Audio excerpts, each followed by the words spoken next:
นี่จะว่าเป็นยังนี่เคยเห็นอยู่ว่านี่เอาฮับไปยาสีฟันพี่น้อยไม่เป็นยาสีแขวและเป็นยาโมเมนต์ โอ้ยสรุปแล้วนี่ข่อยงงเองเนี่ยนี่เนาะเป็นยากันยุงยากันยุงแบบทาก็แบบจูดเพราะว่ายุงลายพี่น้องเนาะทั้งพี่เพิ่นก็เลยด้วยความเป็นห่วงเป็นใยก็เลย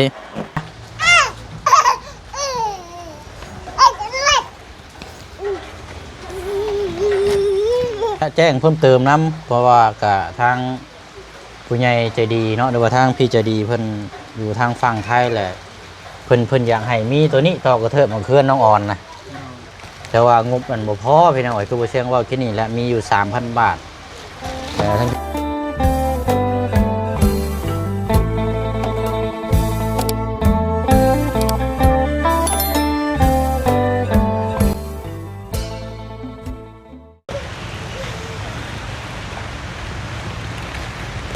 ยักษ์นะอยู่ดีใจยักษ์นะว้าเจ้าเห็นยักษ์ในมือข่อยนะว้าโอ้ยเมื่อยได้พี่น้องเอ้ยพอได้หัวพอได้ยิ้มพี่น้องเนาะเศร้ามองหลายกระโบดีเลยพี่น้องเนาะคนเฮานี่ก็เอาความยิ้มความเบิกบานมาพากพี่พากน้องอีกคือเก่ามื้อนี้ก็เนาะมาเยี่ยมยามทำข้าวทางน้องพลักกับฟ้ากับฝนพี่น้องเนาะบ่ได้หยุดบ่ได้เศร้าทางเฮาก็คือกันพี่น้องเนาะบ่ได้หยุดบ่ได้เศร้าคือกันตกลงมาพี่น้องแข้งเปียกเปี้ยอยู่นี่แหละพี่น้องเนาะเอามื้อนี้เฮามีอันว่านี่แหละพี่น้องเนาะก่อนสิว่ากันอยู่ในแขนอยู่หิวอยู่ขวามือนี่แขนจนสิกิ้วพี่น้องเอ้ยปวดเบิดแขนนี่เนาะเอาแล้วก็พร้อมมีเรื่องราวเนาะมาพูดมาคุยมาแจ้งพี่แจ้งน้องน้ำกันเนาะอันนี้ก็จุดประสงค์จากทางผู้ใหญ่ใจดีเนาะพี่น้องเนาะอยู่ทางฝั่งไทยเนาะและก็ทางพี่ใต้เนาะฝากความกินฮอดคิดถึงมาหาทางพลักน้อยเฮาพี่น้องเนาะนี่แหละที่ว่าพอน้องเปียวหิวนี่พี่น้องเนาะปวดเบิดแขนนี่โอ้ยเอาเข่าส้นห่มก้อนพี่น้องไอ้โบไหวแล้วเปียกโอ้มื้อนี้พร้อมหน้าพร้อมตากันอยู่มื้อนี้เนาะไปยังนี่ไม่ยังรถเจ้าว่ารถเปียกใช้เห็ดในใดก่อนสบายดีลูกเอายงมือก่อนเอายงมือสบายดีก่อนสบายดีเด้อน้องเอาน้องฮักจับให้อันไหนโอ้ยเอายงมือพี่ก่อนพูดแล้วนี่เนาะเปียกพี่น้อยเนาะกาฟ้ากระพลทำโบแข้งในการเวลากับคำซื่อเนาะ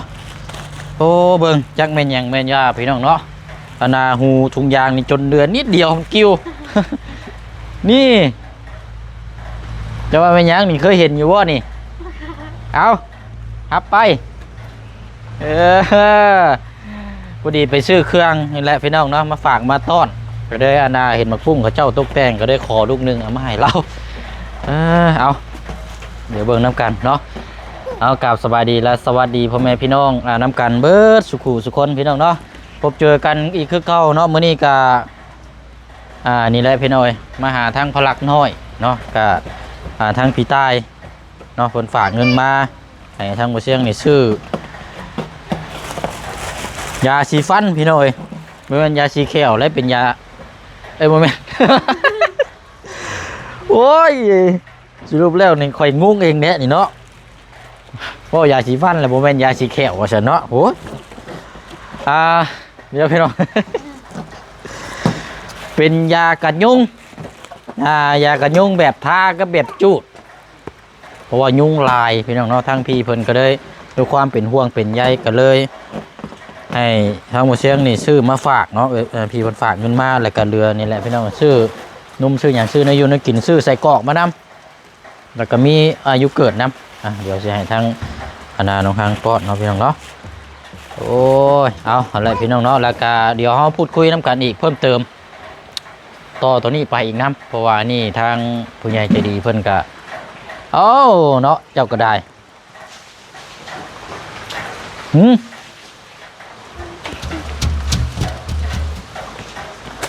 เอาจับเอาเดี๋ยวจังน้อยจังกินอันนี้มันกินบ่ได้อันนี้นะมันแข็งเอาจับนี่ก็นี่แหละพี่น้องเนาะช่วงฟ้าฝนอากาศเนาะคันเชื่อว่ามันตกเปียกตลอดก็ได้ทางพี่ใจดีเนาะอันนี้เพิ่นกับบ่อยากซื้อประสงค์ของน้ำแต่ว่าเพิ่นมาฝากมากับซอยทั้งพลักนี่ก็หลายรอบแล้วพี่น้องเนาะซื้อยาซื้อยากันยุงซื้ออย่างต่างๆซื้อพวกอันนี้แหละพี่น้องเนาะ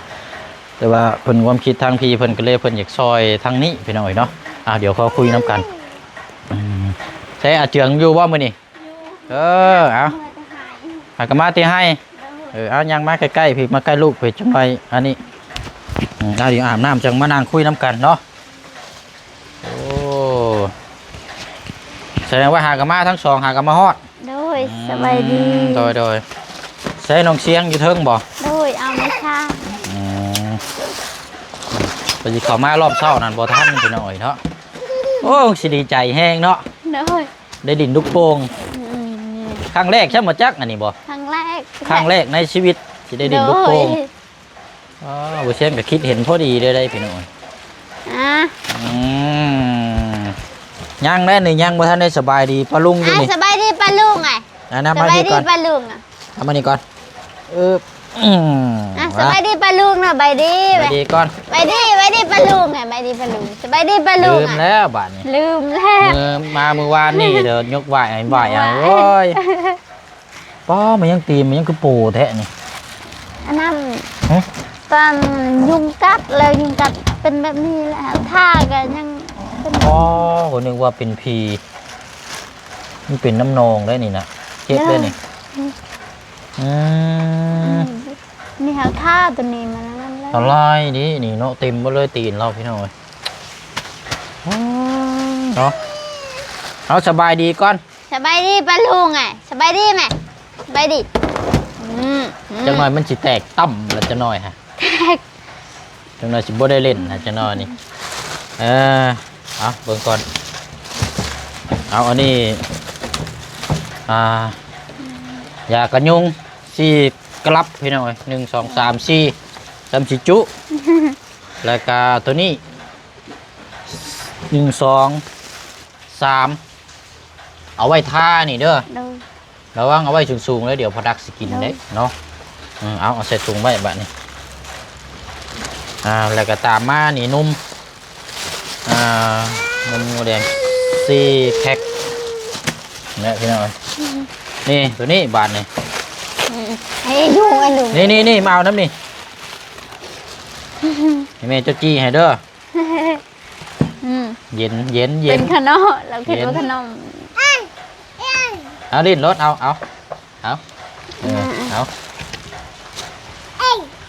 มียังอยู่นะพี่เย็นบ่แน่เย็นบ่เอา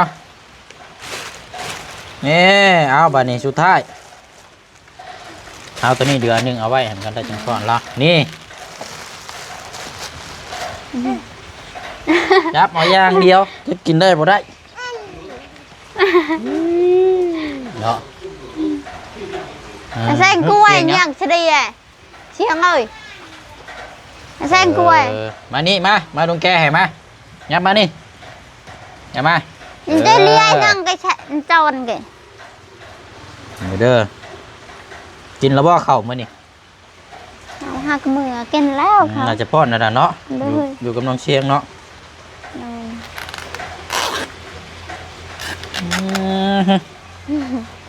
หยุดจะบายนี่มันสิเปื้อนนี่เบิ่งลุงสิป้อนนี่ปึ๊บนี่ไปพุ่นก่อนจักสิถึกแกบ่ถึกเด้อนี่แต่โซลานี่พระเจ้านี่มากินเป็นยูเกิร์ตมัมก่อนเอามัมลุงป่อนไม่ยากเราไม่เคยกินยังบ่ทันได้ลองบ่ช่างเฮ็ดหั่นเอาอันนี้ไหม อันนั้นเดี๋ยวให้แม่จะจุไข่แหละอันนี้ โดยอืม เป็นไงแน่แซ่บแน่แซ่บเอามานี่เอาอ่ะมา อืม โอ้ยคักมานี่เอานี่ไหมเอาป้อนแล้วเลยเบ้างอ่ะ พลังมา มาไม่หนีไหมเอาเรากินมึงโย่มันกินได้มื้อหน้าจะซื้อมาให้ไหม อืม เจ้าให้กินอ่างแล้วก่อนก็ได้ ยิงหลังหนึ่ง เป็นยูเกิร์ตไม่ต้องเลยเป็นนี่เลย เบิ้ลวัด อันนี้ค่อยป้อนก็ได้ใช่อยู่ไว้ก่อนเอาเฮ้ยเอาติดใจมับเอาป้อนอีกเอาใส่อีกเอา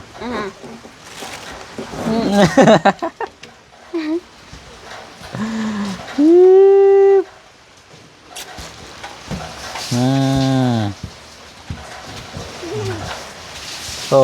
ยากได้นี่เนาะเป็นครั้งแรกได้พี่น้องมื้อนั้นอันลูกบานเขาได้จะเป็นยังไงแน่อยู่ใช้ละ อยู่เพื่อน อยู่เทิงพุ่นบ่ เลย เล่นไปเล่นมานี่จังได๋ก็ตั้มแล้วก็ตกใจแล้วบาดนี่เถอะเบิ่ง ก้มได้เอ้า แม่รุดได้บาดนี่ หลุดละ ก็เนาะอันนี้ตีนนี่แนวนี่ตีนบวมเลยนี่น้ำนองเลย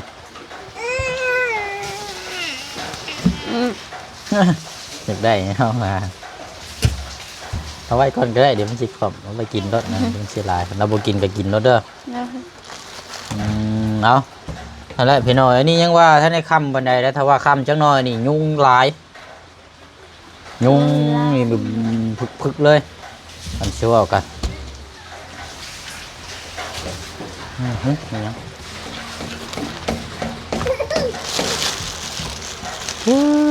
เนาะ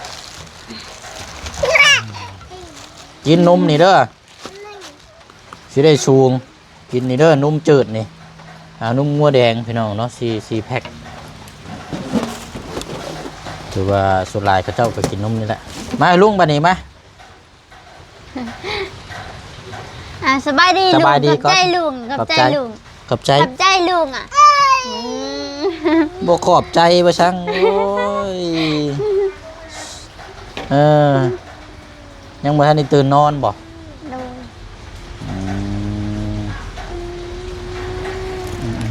อยู่เกิดบ่กินเนาะลองซื้อเอาทำไมมาให้เบิ่งบ่พี่น้องแล้วเรียบร้อยบ่เสียหญ้าให้ ยัง บ่แล้วอยู่ โดยยังละหาย พก โอ้ได้ของเล่นถึงใจแล้วบาดกลุ่มนี่หั่นแล้วบาดนี้เนาะคันว่ามีละลายหน่วยน่ะเป้านะเราเล่น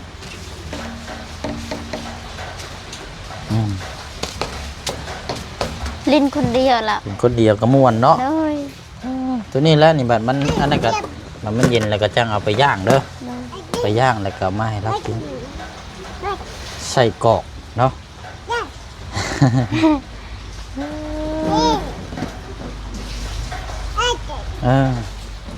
เอาสาวน้อยพี่น้องเดี๋ยวเขาเรื่องเลยก็ได้บาดนี้เนาะอันนี้ก็เป็นนยูนึกกินนี่ทางพี่ใต้เด้อพี่ใต้ที่นี่นั่นนี่เปเพิ่นนี่แหละเด้ออันนี้เพิ่นฝากเงินมาให้เพิ่นในซื้อยากันยุงเนาะตามรักในพี่เพิ่นว่าให้ซื้อตัวครอบอันน่ะที่ว่ายากันยุงแหละพี่น้องแต่ว่าอยู่ลาวเฮานี่มันบ่มีเนาะอยู่ญี่ปุ่นเพิ่นมันหนักมีนะพี่น้องแต่ว่าอยู่บ้านเฮานี่บ่มีแต่ว่าเวลาจุดก็ห่างๆเอาเท่านั้นเนาะยันพลักลงไปจับไปหยังนะมันบ่มีตัวครอบก็นั่นแหละพี่น้องประมาณนั้นเนาะวันนี้ก็ทางเอ้ยเนาะหรือว่าทางพี่ใจดีอีกท่านนึงเนาะอันนี้เพิ่นก็ซอยค่าถือค่ายาหรือว่าซอยแบบทั้งเกี่ยวกับพลักนี่แหละเนาะที่ผ่านมาพี่น้อยเนาะมามื้อนี้ก็ทางเอ้ยเพิ่นก็ถามก่อนหน้าที่ว่าเสียงนั่นแหละพี่น้อยเรื่องทางพี่เพิ่นว่าอยากซอยทางพลักน้อยเนาะหรือว่าทางครอบครัวทางน้องห้างนี่แหละพี่น้อยบ่อยากต่อกระเทิบตัวนี้ออกไปพี่น้อย ต่อกระเทิบออกไปใน3ต้นปิดไปกับห้องน้ำเลย โดย คันเชื่อว่าก็คือถ้าว่าดึงตัวนี้ออกไปนี่ก็พลักนี่ก็สิดินอยู่ในห่มเลยสบายเด้อบัดนี้แล้วก็มองจอดรถจอดล่าง เวลาเข้าห้องน้ำห้องในนี่ก็จะบ่แข้งฝน โดย แบบไปในห่มเลยนะคล้ายๆไปคือเฮือนน้องอ่อนเด้ง่ายเฮ็ดให้ โดย ประมาณนั้นแหละแต่ว่าทั้งที่เพิ่นฝากเงินมานั่น 3,000 บาทพี่น้อยเนาะ 3,000 บาทงบเฮานี่โอ้ยบ่พอหรอกพี่น้องเนาะประมาณเกือบ15,000 16,000พุ่นแหละพี่น้อยเพราะว่าทั้งซื้อเสาทั้งค่าสร้างค่าสังกะสีกันสิเว้ากันเนาะเอาแบบมุงสิซื้อนะพี่น้อยทั้งพี่เพิ่นก็ได้ฝากเงินมาให้แหละในบุเชียงแจ้งทางปลุง14เนาะหลายคู่หลายคนนํว่าเพื่อมีผู้ใหญ่หลายท่านสมทบซอยกันนะพี่น้อยเนาะ บ่มีเงิน ก็เลยว่านี่แหละพี่น้อย บ่มีเงิน ก็นั่นแหละพี่น้องเนาะ3,000 บาทแต่ว่างบบ่มีแล้วก็มีแต่ว่าเงินจำนวนนี่แหละบ่เชิงสิถามทางพี่เพิ่นอีกเทื่อนึงว่าสิมอบเป็นเงินสดบ่หรือว่าสิเฮ็ดมีหยังซื้อหยังมาให้ก็จังว่ากันเนาะบ่ลงเนาะจกมานี่มา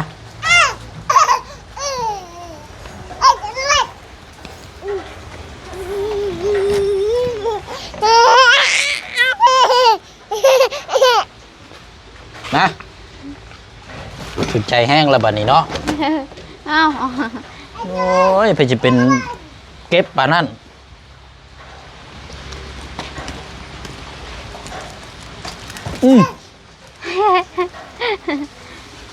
นี่ฮะยากหลายไปคุยหยังกับโบฮู้หยังเลยไอ้กินนมผู้วันนี้กินเด้อฮะ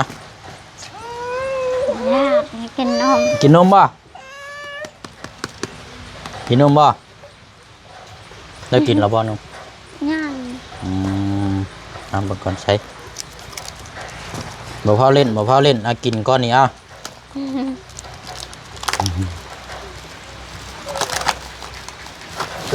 เอา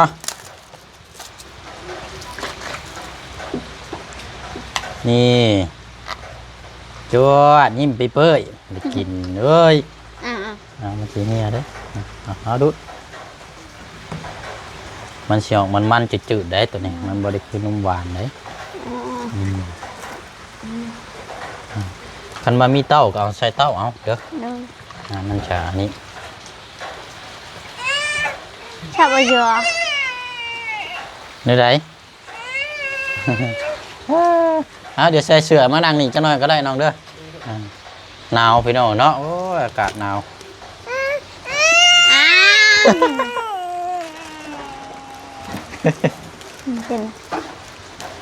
กินนมไหมลูกมือเลย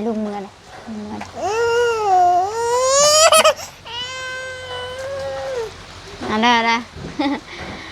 ยิ้มเอาสบายดีก้อนคันอยากได้ สบายดีป้าลุงไงสบายดี เอาไว้น้องฮักเก็บไว้ก็ได้หมูนั่นบ่ทันอยากก็ดีทีนี่กิน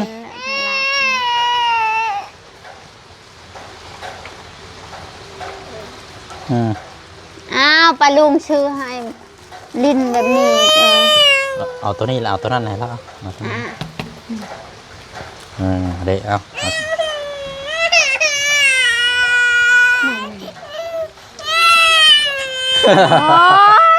ชัดละ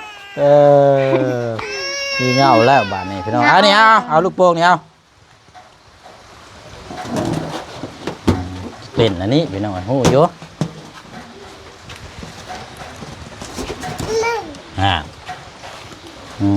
ยับมาพี่แน่จนนายตกมายักมาพี่แน่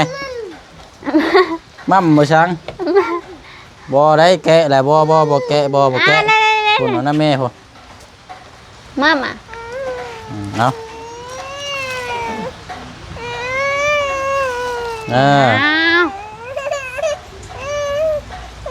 าลุงมาไปแล้วพ่อเจืองไปอย่าไปพ่อเจืองก่อน ไปดิ ไปดีไปลุงอ่ะ ไปดีก่อน ไปดี ไปดิ มึงเลยยับเข้ามาพี่ก็ได้เจ้ายับเข้ามาในพี่ก็ได้โอ้หมดเนาะ ไปดิไปดิ อันนี้เด้อนี่บุกินและน้องค้างเอาไว้กินเดี๋ยวเด้อเราบ่เคยกินพี่น้องเนาะเอากะฮันแหละพี่น้องเนาะเข้าสู่หน้าเวียกงานเนาะบุติพี่น้องเนาะต่างคนต่างสู่เวียกงานเพราะว่าส่วนหลายกับมากับมีแต่พบเจอทั้งพลังไอ้น้องห้างเนาะหรือว่าเจอเฮ็ดเวียกอะไรพี่น้องเนาะกะปีแล้วเนาะเฮ็ดเวียกเฮ็ดงานมีแต่อ้ายอยากนะแจ้งเพิ่มเติมน้ำเพราะว่ากะทางผู้ใหญ่ใจดีเนาะหรือว่าทางพี่ใจดีเพิ่นอยู่ทางฝั่งไทยแหละเพิ่นอยากให้มีตัวนี้ต่อกระเทิบของเคลื่อนน้องอ่อนนะแต่ว่างบมันบ่พอพี่น้องคือบ่เสียงว่าที่นี่แหละมีอยู่ 3,000 บาทแต่ทั้งพี่เพิ่นว่าเอาลองบ่เสียงลองว่าเปิดสมทบเบิ่งเพื่อว่าพี่ก็อยากซอยทั้งพลักเพื่อให้มีร่มมีหยังให้เราลิ้นอยู่ในนี้นะก็เลยว่าลองเบิ้งพี่น้องเนาะคันสิว่าพี่ก็เลยฝากมาเนี่ยนำอยู่น้ำมูเชียงมี3,000 บาทแต่ว่างบหนึ่งมันก็เกือบ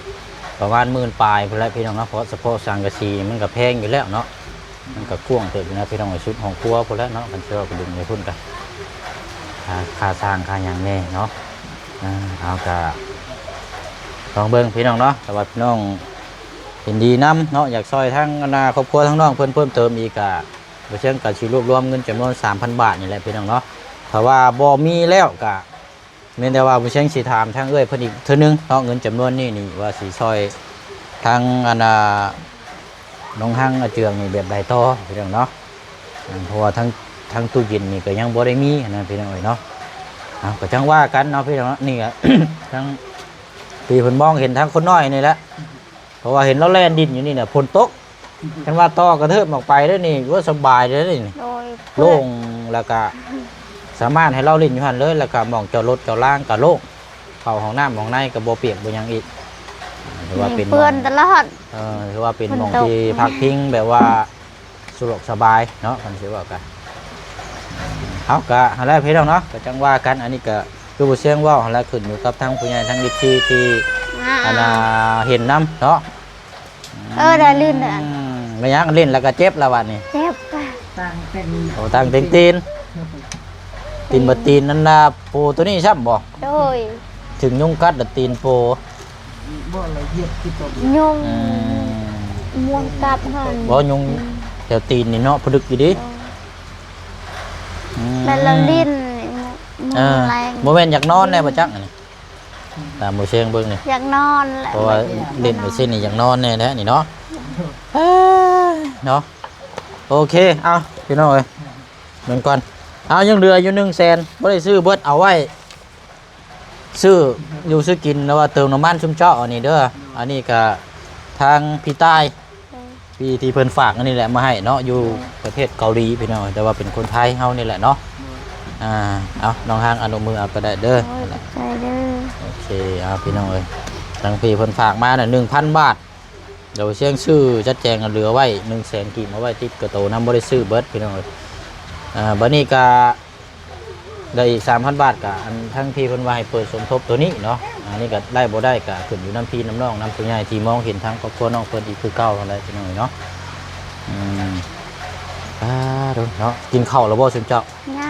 ยังบ่ ยังหนึ่งข้าว นึ่งข้าวอยู่ เดิน เอาต้มน้ำมัน แกงหน่อไม้โอ้ยพลักเลยบ่สบายดีเลยมื้อนี้เนาะเอาสนอมีแต่ว่าหันแล้วบ่เชียงก็สิไปกินข้าวคือกันเพราะว่าข้าวเที่ยงก็ยังบ่ทันได้กินอยู่มีแต่อันน่ะหันแล้วฝากขอบมุกขอบใจทั้งอันน่ะพี่ตายเนาะแล้วก็ทั้งพี่ใจดีเด้อจากฝั่งไทยเนาะ2ครอบครัวเด้อน้องเด้อนั่นแหละ ที่ขอบใจทางที่ใต้ละลายด้วยนะครับที่จะดี โดย ที่ว่าผมขอบใจทางที่ละลายของที่อายดีมีแฮมด้วยมีเย็นเป็นสุขสุขทำกายสบายท้องใจมันรับคอยได้มีเงินตื่นได้เงินแก่เงินล้านปรารถนาสิ่งใดขอให้ได้สิ่งนั้น ว่าจะไปทางไหนมาทางไหนก็ขอให้ตำรวจปลอดภัยทำตัวที่ดีการงานขอให้สำเร็จในการงานขอให้ทุกที่ร่างกายสุขภาพคนยืนยาว ที่ได้ตลอดไปเด้อ นะทั้งน้องหั่งเนี่ยเนาะ ขอบคุณขอบคุณ ได้ ทาง เนาะ ทางพี่ตายหลายๆเด้อแล้วกับพี่ใจดีนำเพราะว่าขอบใจหลายๆเด้อที่ชื่อในอยู่ในเกณฑ์ให้ลูกคอยแล้วก็สงสารลูกคอยก็ถือว่าขอบใจทางเอ้ยเพิ่นหลายเด้อขอให้เอ้ยอยู่ดีมีแห้งขอให้อายุมันคนยืนขอให้สุขทางกายสบายทางใจนั่นรับขอให้ได้เงินหมื่นนั่นตื่นขอให้ได้เงินแสนพัฒนาสิ่งใดขอให้ได้สิ่งนั้นขอให้สุขภาพเอ้ยร่างกายแข็งแรงเด้อสาธุแล้วก็ขอบคุณทางอายนำเป็นสะพานบุญหายมาตลอดคือว่าครอบครัวอายขอให้เจริญเรื่องชนีต่อไปเด้อสาธุหลักขอบคุณ FC ปาลุงบดจุคูจุคนเด้อขอให้สุขภาพร่างกายแข็งแรงสาธุ อะไรเนาะเงินจำนวน 3,000 บาทนี่บ่เชิงสิเก็บไว้ก่อนเด้ออันนี้ก็ตามจุดประสงค์ของทางพี่เพิ่นพี่น้องเนาะเพิ่นอยากซอยตัวนี้แต่ว่างบพี่เพิ่นบ่เพียงพอเพิ่นเลยว่าเอา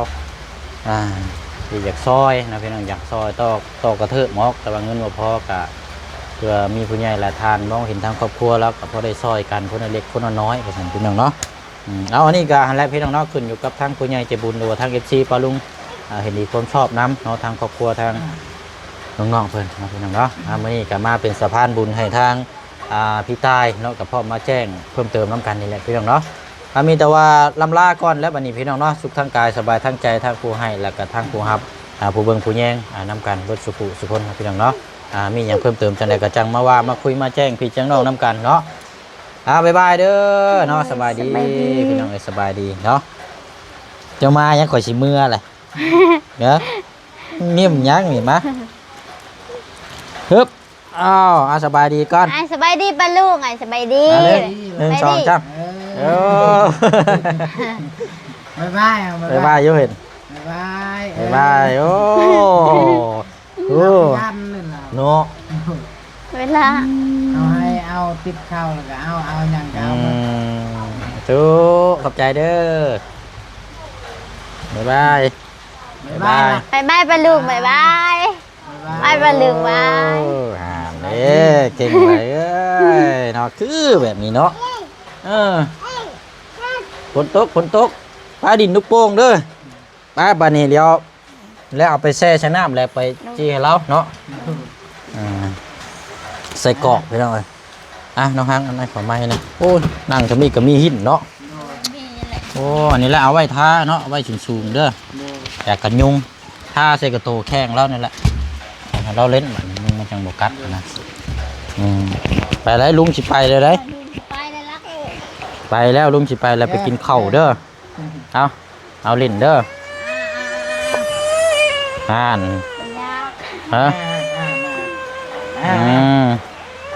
แม่